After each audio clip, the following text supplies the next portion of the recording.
keep new cases from entering our shores, we will be suspending all travel from Europe to the United States for the next 30 days. The new rules will go into effect Friday at midnight. These restrictions will be adjusted subject to conditions on the ground.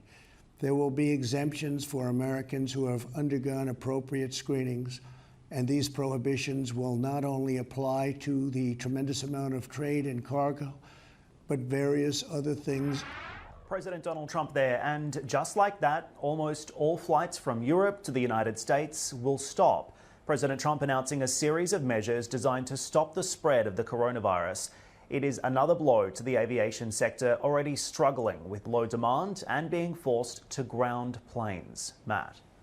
Well, let's bring in Simin Ngai, Dashboard Editor Asia at Cirium, joining me around the desk here at the SGX. How much of a significant blow is this travel ban that the President announced just hours ago for the global aviation sector? When you think about the number of flights between Europe and the United States, it would certainly be in the thousands per day. So what does it mean for an industry that's already dealing with a significant lack of demand?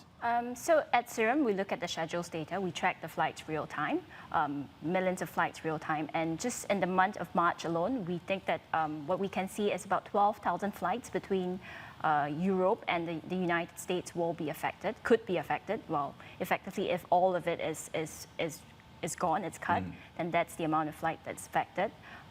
Obviously, this will add to the panic that has been spreading through the whole of the aviation industry. So at the initial stage, airlines were cutting capacity, and this was a measure to respond to all the travel restrictions. But right now, all the airlines across the world are looking at managing capacity because people are afraid to fly. So it's not so much about exactly how many flights will be cut, but we will start to see an even greater contagion effect.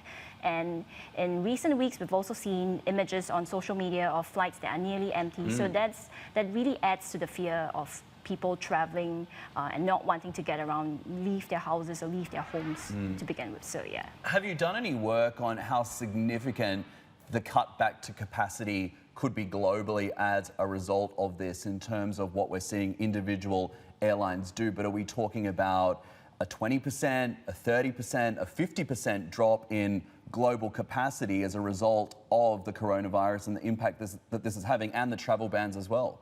Actually, Matt, it's interesting that you asked, because if we look at the schedule so far, it looks as though Asia has taken into consideration most of these cuts. Asia has been very quick to react.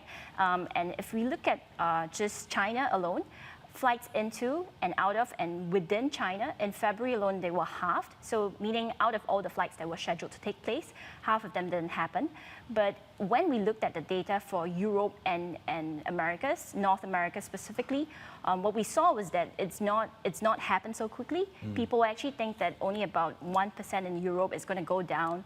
In terms of air traffic, it's only going to be a 1% reduction compared to the previous year in the month of March, and just 0.6% in the US, again for the month of March. And after that, the expectation is for it to rebound and to grow, to show positive growth rate, which is interesting because even in these regions, we've seen airlines cut capacity, cut routes. So I guess what will happen from here is that this will obviously be taken into consideration. We'll see further cuts.